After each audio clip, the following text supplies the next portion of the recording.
Hey everyone, Ice King here, and welcome back to Gharlghast Part 3. Today we'll be painting the metals, how I chose to paint rust on this guy, and doing some of the rockets, the little details. Starting out with Procryl Dark Silver onto the majority of just like your bare bones metal parts.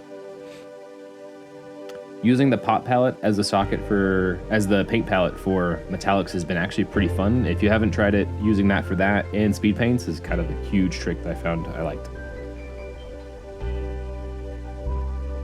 Going into a little video, you can pause if you need. This is just showing off where I put the metal on the Gharlghast. If you have one or whatever you're painting, just put metal wherever you think you want.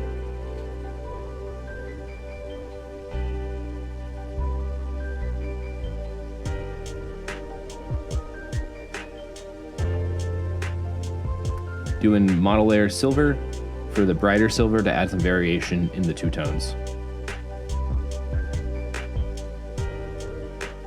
Next up will be the rust. Starting out with a dark brown, because we're going to paint the rust in reverse. Using Procryl Dark Flesh as the foundation, paint that over any chain you want rusty.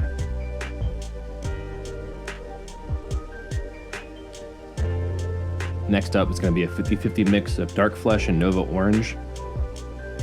And we're going to apply that with a sponge, and you'll see here in a second. I took some foam and bunched it up and put it into one of those brush covers when you get a new brush. So let's me get into the details. Just applying this to the most of the areas. If you get some stuff around the model, it's okay. We're gonna clean it up all up later. And for the smaller areas, you just use a brush. Just kind of stab it on there, make it look random. This is mostly gonna get covered up. This is just kind of like that in-between layer. Next up is going to be pure Nova Orange. Using the same techniques as before, sponge on the majority of the big areas where you can, and then a brush in a very random pattern on the rest. I already put a bunch of time into the flesh and didn't want to mess it up, so I used a brush there. Next up is going to be a 40-60 mix of dark silver and Vallejo silver. The reason it's a mix is because the Vallejo model paint is very thin, and I wanted like the thickness of the dark silver, and I didn't want it to be as bright as it is as the model area is out of the bottle. Applying that to pretty much everything, and then that's it. This is the top layer, and now you can see you start getting that nice only thing that's left is that rubbed away metal, and then beneath that's that rusty, gross brown. Browns and oranges.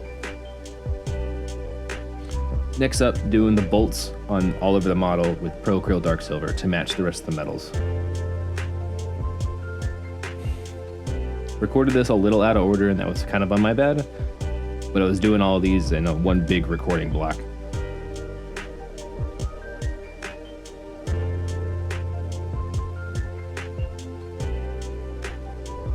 And then a simple black wash. Use any black wash you want. If you want to do an oil wash, you totally can. But yeah, just apply that to any of the normal dark silver and metal areas. You don't really need to apply it to the bolts because there's nothing for it to super shade. You're just going to highlight it once anyway. That's a personal choice though. Next up, we're going to be painting the rockets. We'll be using Procryl Red Oxide. As with most reds, you're definitely going to need 2 thin coats. As you can see, this is it's not covering super well, so this ends up being 2 coats for me to get complete coverage on this.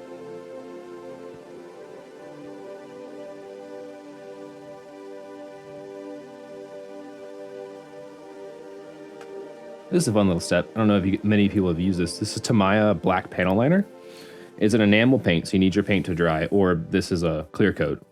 And you just drop it in there, and because of the way it's formulated, it just has a capillary effect, and it just runs into the recesses. This is very similar to the oil washes you've seen. This is just a different version of it.